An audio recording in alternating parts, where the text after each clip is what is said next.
Çin'in Uygurlara karşı işlediği sistematik soykırım suçlarını konu alan Şikayet ve Gürültü adlı belgesel filminin galası 5 Kasım'da ABD'nin başkenti Washington DC'de yapıldı. Yapımı 5 yıl süren ve 7 ülkede çekimleri yapılan belgeselde ana karakter olan Cevher İlham'ın Uygur ekonomist ve akademisyen babası İlham Tohti'yi Çin zindanlarından kurtarma çabalarının yanı sıra Çin'in Doğu Türkistan'daki Müslüman halka uyguladığı sistematik soykırım politikasından kaçan çok sayıda Uygur'un yurt dışına çıkış hikayeleri seyirciyle buluşturuluyor. Ayrıca filme konu olan Uygur Türkleri kendilerinin ve de ailesinin başına gelen trajedileri anlatıyor. Filmde Cevher Hanım 2014 yılında sözde ayrılıkçılık suçlamasıyla Çin hapishanesine atılan ve hala burada işkence görmekte olan Uygur akademisyen İlham Tohti'nin haksız yere müebbet hapis cezasına çarptırılma sürecini anlatırken Doğu Türkistan'daki Uygur ailelerinin hemen hepsinde benzeri trajik olayların yaşandığı ve yaşanmaya devam ettiği zulüm politikaları Çin baskısına bizzat maruz kalan onlarca Uygur'un ifadeleri üzerinden aktarılıyor.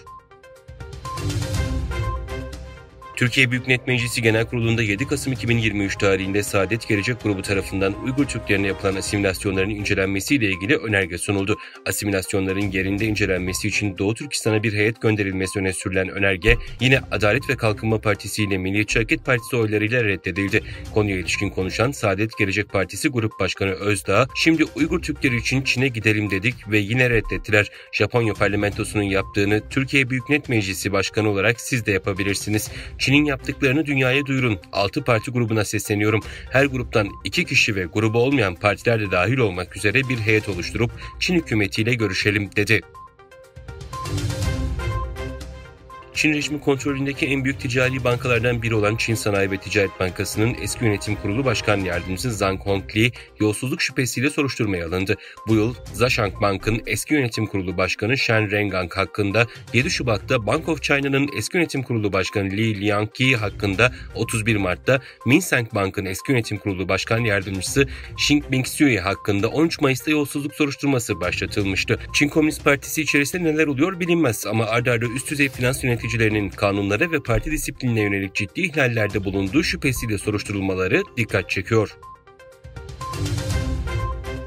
Çin'de üretici fiyatlarında gerilemenin ve tüketici fiyatlarındaki durgunluğun sürmesi deflasyon riskine dair endişeleri arttırdı. Çin Ulusal İstatistik Bürosu ülkede fiyat artışlarına ilişkin Ekim 2023 verilerini açıkladı.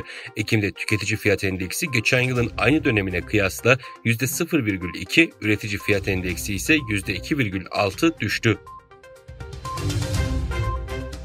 Çin Merkez Askeri Komisyonu Başkan Yardımcısı Chang Youxia başkanlığındaki heyet başkent Moskova'ya gerçekleştirdiği ziyaret kapsamında Rusya Devlet Başkanı Vladimir Putin ve Savunma Bakanı Sergey Shoigu ile bir araya geldi. Putin görüşmede yaptığı açıklamada Çin'le etkileşimimiz yapıcı ve uluslararası durumun istikrara kavuşturulması konusunda ciddi bir faktör ifadesini kullandı. İki ülke arasında ekonomi ve ticaret alanındaki ilişkilerin de geliştiğini vurgulayan Putin, askeri teknik alanındaki işbirliğinin değer kazandığını dile getirdi. Türkiye ile Çin Halk Cumhuriyeti arasında klasik eserlerin çevresine ve yayımlanmasına ilişkin mutabakat zaptı imzalandı. Kültür ve Turizm Bakan Yardımcısı Nadir Alparslan'la Çin Komünist Partisi Ulusal Basın ve Yayın İdaresi Başkan Yardımcısı Wang Gang, bakanlıkta düzenlenen törenle mutabakat zaptına imza koydu. Alparslan burada yaptığı konuşmada kültürel işbirliğini desteklemeyi ve kültürel bilinirliği tanıtmayı amaçladıklarını belirtti.